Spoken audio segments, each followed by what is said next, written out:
சேரும்போது மிகப்பெரிய ஒரு வலிமையாக மாறுகிறது. அந்த மாற்றத்திற்கு பெயர் தான் தர்ம கர்மாதிபதி யோகம் என்று சொன்னார்கள்.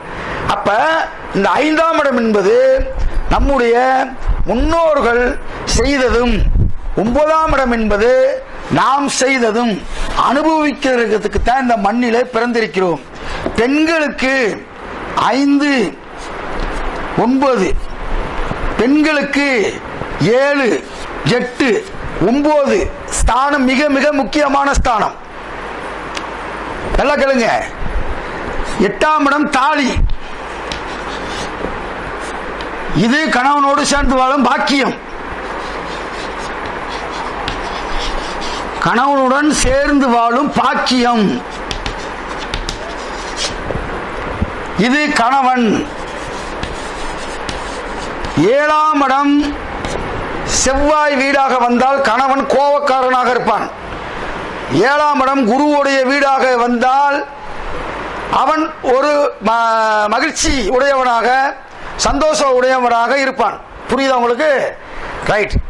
இப்ப 5ஆம் இடம் என்பது பட்டப்படிப்பு, குலதெய்வ அருள், எல்லாமே இந்த 5ஆம் இடத்துக்குரியத. 5க்குரியவன் 3இல் அமர்ந்தால்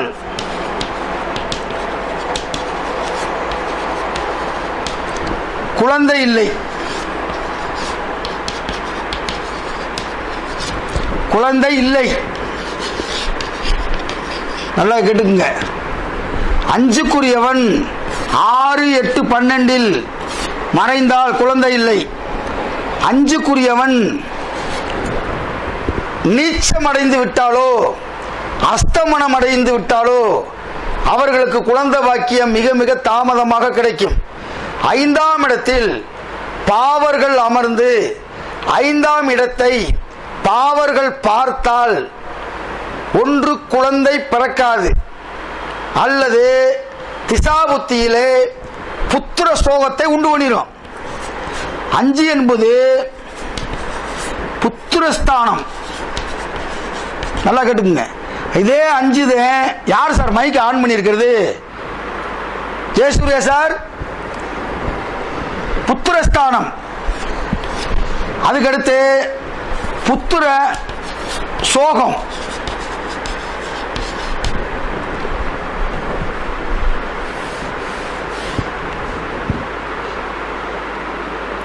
சரி சரி, ஆன் பண்ணி விட்டுருங்க.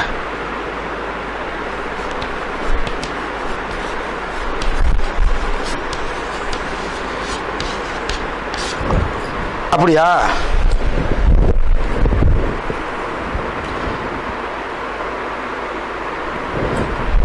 சரி ரைட்டு. மற்றவங்க மைக் நீங்க ஆஃப் பண்ணிருங்க. அவங்க ஹேண்ட் ரைஸ் பண்ணட்டும், அப்புறம் பார்த்துக்குருவோம். சார், புத்திர தோஷத்துக்கும் புத்திர சோகத்துக்கும் வித்தியாசம் இருக்கு சார். புத்திர தோஷம் என்பது குழந்தை பிறக்காது. குழந்தை பிறக்காததுக்கு இப்ப நான் ஏகப்பட்ட விதிகள் சொல்ல போறேன். புத்திர சோகம் என்பது குழந்தை பிறந்து குறிப்பிட்ட வருடத்திலே அந்த குழந்தை இறந்து விடும்.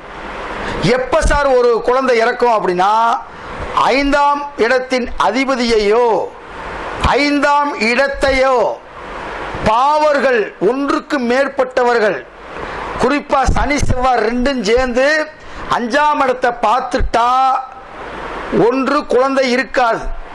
அப்படியே குழந்தை இருந்தாலும் சனி திசை செவ்வாய் திசை நடைபெறும் போது அந்த குழந்தைக்கு உயிர் ஆபத்து ஏற்படும். அது இந்த 5ஆம் இடத்தினுடைய ஒரு சிறப்பு. அப்ப 5ஆம் இடம் ஒரு மனிதனுக்கு கெட்டு போச்சுன்னா மிகப்பெரிய ஒரு சோகத்தை உண்டு பண்ணிவிடும். 5க்குரியவன் சூரியனை கூடினால் வெகுபிள்ளை புத்திர பாக்கியம். 5க்குரியவன் சூரியனை கூடினால் வெகுபிள்ளை புத்திர பாக்கியம்.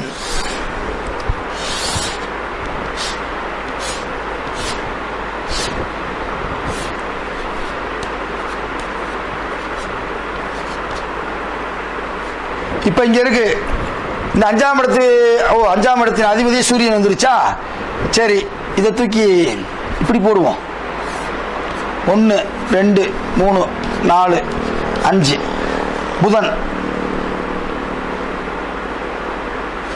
புதன் சூரியன். நல்லா கவனிச்சுங்க. 5ஆம் இடத்தின் அதிபதி சூரியனை கூடினால் வெகுபிள்ளை புத்திர பாக்கியம்.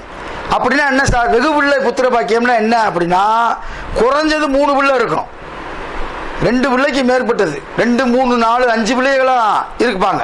இன்னைக்கு 5 குழந்தைல பெத்துக்கிறாங்களா அப்படின்னா நிறைய பேர் பெத்துக்கிறாங்க.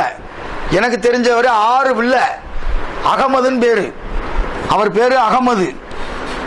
6 குழந்தைகள் பிறந்திருக்கு. இன்னமும் நான் பெத்துக்கிட்டே இருப்பேன்றார். அது ஒரு உலக சாதனை வாங்குற மாதிரி நினைச்சுக்கிட்டு அவர் அந்த மாதிரி இருக்கார்.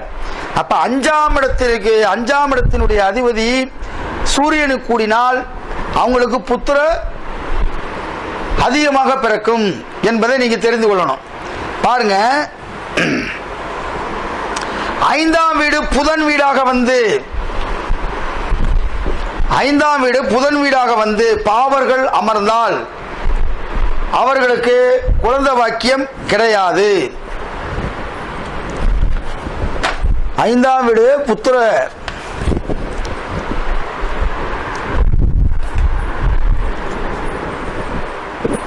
அதே மாதிரி 5ஆம் இடத்தில் சந்திரன் ராகு இருந்தால் 5ஆம் இடத்தில் சந்திரன் ராகு இருந்தால் சந்திரன்